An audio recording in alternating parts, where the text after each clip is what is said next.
Good morning, students. Today we are going to start with the chapter number 3 of geography, that is drainage. तो drainage होता क्या है वो पढ़ेंगे हम. The term drainage describe the river system of an area. Look at the physical map. You will notice the small stream flowing from different direction come together to form the main river, which ultimately drains into a large water body such as lake or sea or an ocean. तो drainage क्या है? किसी भी area के river system को हम drainage बोलते हैं.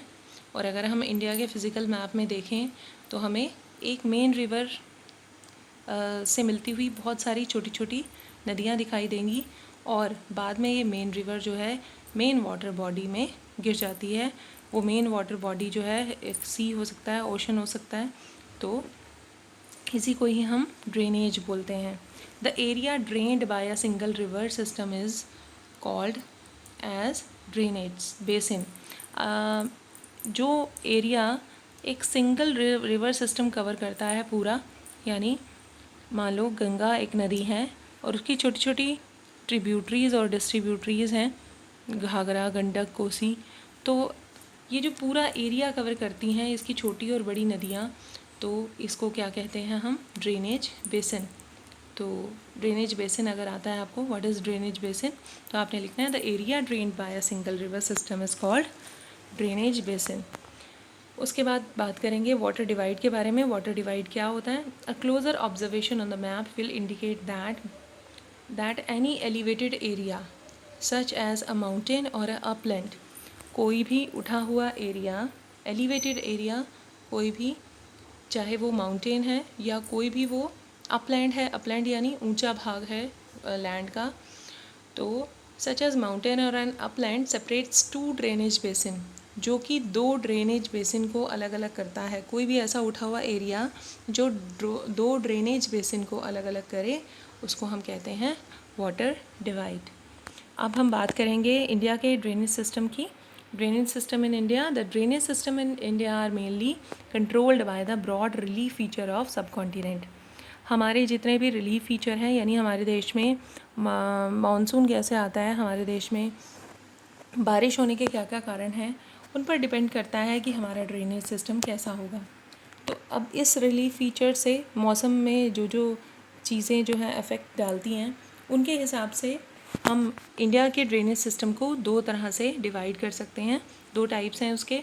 फर्स्ट है हिमालयन रिवर और दूसरा है पेनिनसुलर रिवर्स. तो हिमालयन रिवर नाम से ही आपको मालूम चल रहा है कि हिमालयन रिवर जो हिमालय से निकलती हो, और पेनिनसुलर रिवर जो पेनिनसुलर पार्ट से निकलती हो, उन सभी को हम पेनिनसुलर रिवर्स बोलते हैं. Apart from originating from two major physiographic region of India, the Himalaya and peninsular rivers are different from each other in many ways. अगर हम बात करें इनके जोग्राफिकल फ़ीचर की या फिर इनके ओरिजिन की, तो दोनों जो है, दोनों रिवर्स, दोनों टाइप की रिवर्स, चाहे हिमालयन रिवर और पेनिनसुलर रिवर, दोनों एक दूसरे से बहुत डिफरेंट है. तो इनमें मेन जो डिफरेंस है वो क्या है वो पढ़ेंगे. Most of the Himalayan river are perennial river. अब ये पेरिनियल रिवर क्या होती है? वो रिवर जिनमें पूरा साल पानी रहता है उनको पेरिनियल रिवर बोलते हैं. It means that they have water through out the year. These rivers receive water from rain as well as from the melted snow. अब इनके जो वाटर के सोर्स हैं वो दो हैं.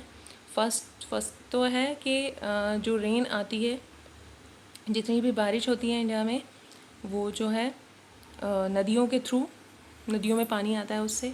और सेकंड जो रीज़न है वो है मेल्टेड स्नो, यानी ग्लेशियर के ऊपर जो बर्फ़ है जब वो पिघलती है तो भी इन नदियों में पानी आता है.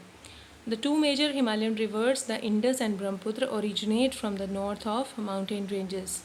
दो बड़ी नदियों के नाम यहाँ पर लिखे हुए हैं, इंडस एंड ब्रह्मपुत्र. वो जो है ओरिजिनेट होती हैं नॉर्थ की माउंटेन रेंजेस से. माउंटेन रेंज आपको पता है क्या होती है? जब माउंटेन जो है बहुत लंबी लाइन में हमें माउंटेन देखने को मिलती हैं तो उसको माउंटेन रेंज बोलते हैं. और ब्रह्मपुत्र एंड इंडस जो रिवर्स हैं, ऐसे ही माउंटेन रेंजेस से निकली हुई दो नदियां हैं. They have cut through the mountain making gorges, and Himalayan river have long course of their source to sea. और हिमालयन रिवर जो है बहुत लंबी बहती जाती हैं, मीन्स टू से इनमें पानी ज़्यादा होता है, तो इन्हें बहुत समुद्र तक पहुंचने के लिए बहुत लंबा रास्ता तय करना होता है। नेक्स्ट हम पढ़ेंगे they perform intensive erosional activity in their upper course and carry huge load of silt and sand। तो अब जो है, अब इन्हें इतना लंबा रास्ता समुद्र तक पहुंचने के लिए, क्योंकि नॉर्थ में तो कोई ओशन या सी है नहीं, तो इन्हें बे ऑफ बंगाल तक आते आते बहुत लंबा रास्ता तय करना होता है। तो रास्ते में ये बहुत सारा सिल्ट और सैंड लेकर आती हैं, यानी बहुत सारे कण और पत्थर या मिट्टी जो है अपने साथ बहाकर लाती हैं।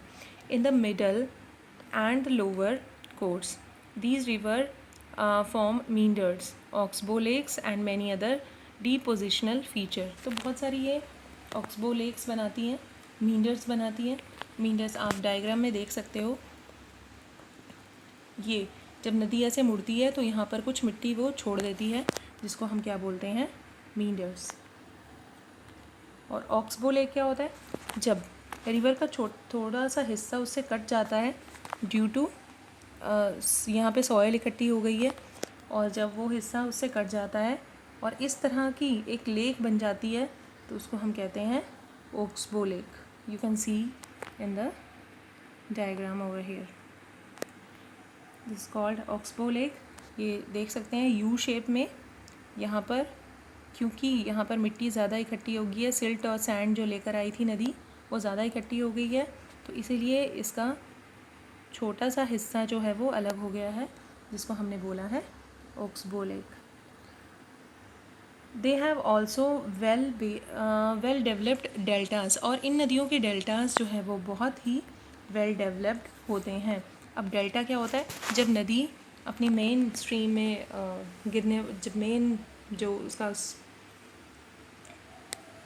मेन ओशन में या सी में गिरने वाली होती है, तो वो डेल्टा फॉर्म करती है, बहुत सारी धाराओं में वो गिरती है, और बीच में वो जहाँ पर अपनी सिल्ट और सैंड छोड़ती है वहाँ पर कुछ मैदान बन जाते हैं छोटे छोटे, जिसको हम डेल्टा बोलते हैं। You can see in the diagram. उसके बाद large number of peninsular river are seasonal as their flow is dependent on rainfall.